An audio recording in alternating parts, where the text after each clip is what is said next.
புதுச்சேரியினுடைய நிதிநிலை அறிக்கை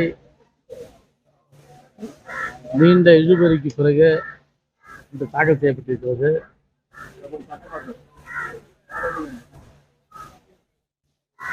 அவங்க இப்போ புதுசாக நிறையா முதலமைச்சர் சில அறிவிப்புகளை கொடுத்துருக்காரு.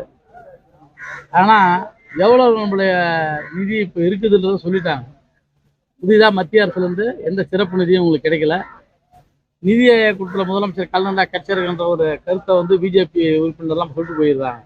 அவர் கோபத்தில் பணம் கிடைக்கல, அதனால் சரியான பட்ஜெட் அவரால் கொடுக்க முடியாதுன்னு. இருந்தாலும் பட்ஜெட்டு போடணுன்றதுக்கோசம் இந்த பட்ஜெட்டை போட்டிருக்காங்க. புதுச்சேரி மக்களுடைய நீண்ட கால எதிர்பார்ப்பாக இருக்கக்கூடிய பல்வேறு விஷயங்கள் இதில் சொல்லப்படலை. குறிப்பாக இன்றைக்கி பாண்டிச்சேரியில் தொழில் வளர்ச்சி முக்கியமாக குறைஞ்சி போயிடுது. தொழில் வளர்ச்சிக்கான சிறப்பு திட்டம் ஏதாவது கொடுப்பாங்க அப்படின்ற ஒரு எதிர்பார்ப்பு இருந்தது, எதுவும் இல்லை அதில். அதே போல் மின்துறை தனியாருக்கு மயமாக்கப்படுன்ற சூழ்நிலை இருக்குது. இன்றைக்கி புதுச்சேரியில் தொடர்ந்து மின்துறையில் தேவையில்லாத இந்த சட்டமன்றத்தில் விவாதிக்கப்படாத, புதுச்சேரியினுடைய கேபினெட்டில் வைக்காத, மக்களுடைய கருத்துக்களை கேட்கப்படாமல் பல கோடி ரூபா செலவு பண்ணியிருக்காங்க. அதாவது இந்த சூழ்நிலை இன்றைக்கி ஒரு 500 ரூபா இதுக்கு இன்னமும் மாடர்னைஸ் பண்ணுறது பண்ண போகிறோன்னு சொல்லியிருக்காங்க. இன்னைக்கு பல பகுதிகளில் மின்துறை பல பிரச்சனைகள் இருக்குது. பழைய கட்டுமானங்கள்லாம் கெட்டு போயிருக்குது. அதுக்கு தான் பணம் ஒதுக்குவாங்க பார்த்தோம். அதே போல் துறைமுகத்துக்கு ஆழப்படுத்தினா கப்பல் வருன்றது எல்லாருக்கும் தெரியும். அதுக்கான பணம் ஒதுக்கீடு பார்க்கும்போது பார்த்தா செய்கிற மாதிரி இல்லை. அதே போல் காரைக்காலில் இருக்க துறைமுகத்தை பற்றி இவங்க சொல்லவே இல்லை. அது முழுமையாகவே அதானிகிட்ட கொடுத்துட்டாங்கன்னு நினைக்கிறேன். புதுச்சேரி துறைமுகத்தை பற்றி 2 வார்த்தை சொல்கிறவங்க, காரைக்கால் துறைமுகத்தில் இவ்வளோ போக்குவரத்து நடக்குது, இவ்வளோ இறக்குமதி நடக்குது, அதனால் இவ்வளோ வருமானம் வருது, இன்னும் இப்படி மேம்படுத்த போகிறோம்னா நம்மளுடைய துறைமுகமாகவே அதை கணக்கில் வச்சுன்னு சொல்லலை. புதுச்சேரியில் மூடி இருக்கிற கார்பரேஷனை பற்றி ஏதாவது உயிர் கொடுக்குறது ஏதாவது சொல்லுவார் பார்த்தா. இன்றைக்கி ஹவுசிங் போர்டு மிக மோசமான நிலையில் இருக்குது, ஸ்லம் போர்டு மோசமான நிலையில் இருக்குது. இன்றைக்கி அங்கே சம்பளம் கொடுக்க முடியாது. அங்கே இருக்க ஆட்களை டெப்டேஷனில் வீடியோ ஹோல்டிங் அமைச்சிருக்காங்க. ஸ்மார்ட் சிட்டி வேலை முடிஞ்சு போச்சுன்னா அவங்க நிலைமைலாம் என்ன ஆகும் தெரியாது. நீ ஸ்மார்ட் சிட்டி வேலையெல்லாம் பாதியில் நிற்குது. அதுக்கெல்லாம் என்ன செய்ய போகிறாங்க, எப்படி பணத்தை கொண்டு வர போகிறாங்கன்றதில்ல.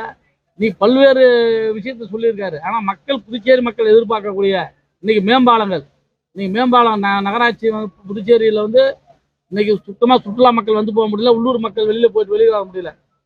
மிக மோசமான நெருக்கடி ஏற்பட்டிருக்குது. அதனால அறிவிப்பு எதனா இருக்குன்னு பார்த்தா அது எதுவுமே இல்லை. என்ன அரசியல் நடக்குது, என்ன போடுறாங்க, என்ன நம்ம இதுக்கு முன்னாடி சொல்லிக்கிறன்றத கூட படித்து பார்க்க மாட்டாங்க. அதனால் முழுக்க இந்த பட்ஜெட் நிர்பந்தத்தால் அவர் போட்டிருக்காரு. மத்திய அரசு அவருக்கு முழுமையாக ஒத்துழைப்பு கொடுக்கல. இங்கே இருக்கிற பிஜேபிலாம் வெளியில் அவர் பட்ஜெட்டை வாசிக்கிறதுக்கு முன்னாடி இந்த பட்ஜெட்டில் ஒன்றும் இல்லைன்னு சொல்லிட்டு போகக்கூடிய ஒரு சூழ்நிலை இருக்குது. ஆனால் புதுச்சேரி மிகப்பெரிய ஒரு சங்கடத்தில் இருக்குது. மக்களுக்கு தேவையான விஷயத்தை சொல்லக்கூடிய சூழ்நிலைக்கு இல்லை. அதனால் இந்த பட்ஜெட்டை பொறுத்த வரைக்கும் இன்னமும் நம்ம இதில் சொல்லக்கூடிய விஷயம் என்னென்னா, கடந்த காலத்தில் செஞ்சதே திருப்பியும் ஒழுங்காக செஞ்சுட்டாலே போதும் நிலைமை இருக்குது. அந்த அளவுக்கு கூட இதில் எதுவும் விஷயம் இல்லை. ஏற்கனவே இருக்கிற தட்டில் இருக்கிற அளவு தானே ஆகப்போய் வரும். இருக்கிற அளவு இவ்வளோ தான். இவருக்கு பணம் எக்ஸ்ட்ரா கேட்டு வாங்கிட்டு வரல. போன வருஷம் செஞ்சதான் செய்ய முடியும், இல்லை அதோட குறைவாக தான் செய்ய முடியும்னு சொல்கிறாங்க. அதான் சொல்கிறாங்க. அதாவது புதுச்சேரியில் ஆளுங்கட்சி எதிர்கட்சின்னு இல்லை, பொதுமக்களுக்கு ஒரு சாலை போடுறாங்கன்னா அந்த சாலையை எல்லாரும் பயன்படுத்துவாங்க.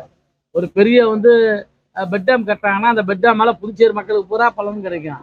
சில சட்டமன்ற உறுப்பினர் தொகுதி மையத்தில் இருக்கும், பெரிய தொகுதியாக இருக்கும். அதை கிராஸ் பண்ணி தான் பல வேலைகளை செய்யணும். இப்போ சப்ஸ்டேஷன் போடணும்னு சொல்லி முடிவெட்டாங்கன்னா வில்லியனூர் சப்ஸ்டேஷன் வில்லியனூருக்கு மட்டும் இல்லை, அது சுற்றி இருக்க 5 தொகுதிக்கு. அதுபோல் சில விஷயம்லாம் எதிர்கட்சின்னு சொல்ல வேண்டிய விஷயம் இல்லை. இன்னைக்கு பாகூர் தொகுதியில் பெட் டேம் போடுறாங்கன்னா பாகூரில் இருக்க ஒரு ஊருக்கே 2 ஊருக்கே கிடையாது. புதுச்சேரியோடைய நிலத்தடி நீரை பாதுகாக்கிறதுக்கு குடிநீருக்கு திட்டம் போடுறாங்க. ஏன் இப்படி போடுறாங்கன்னா ஒரு இடத்த மையப்படுத்தி சொல்லுவாங்களே வழியே அது புதுச்சேரியில் இருக்கிற 10 தொகுதி கவர் பண்ணுறது தான். அது நீங்கள் பாதாள வாகன திட்டத்துக்கு பணமே ஒதுக்கலை. நகரப்பகுதியில் 50 வருஷமா இல்லைன்னு அவரே பட்ஜெட்டில் சொல்கிறாரு. ஆனால் அதுக்கான திட்டம் பார்த்தீங்கன்னா ரிப்பேர் பண்ணுற செலவு தான் சொல்லியிருக்காரு.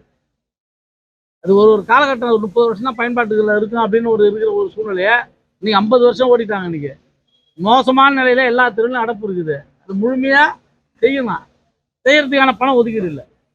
பழைய திட்டங்கள் போன பட்ஜெட்டில் என்ன சொன்னாங்களோ மறந்துடாத இந்த பட்ஜெட்லேயும் சொல்லியிருக்கேன்.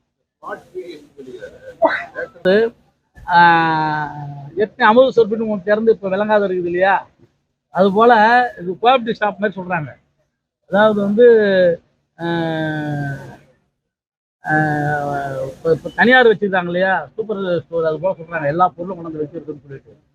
மக்களுக்கு வந்து எல்லா பொருளும் நீங்கள் வந்து வைக்கிறத பற்றி யாரும் வந்து வேணான்னு சொல்லலை. சில பொருளை நீங்கள் கமர்ஷியலாகவே கொண்டு வந்து வைக்கலாம். ஆனால் அடிப்படையாக அரிசி, கோதுமை, ரவை, பாமாயில் இதெல்லாம் கொடுக்கணும். நீங்கள் தமிழ்நாட்டில் 13 பொருட்கள் தராங்க.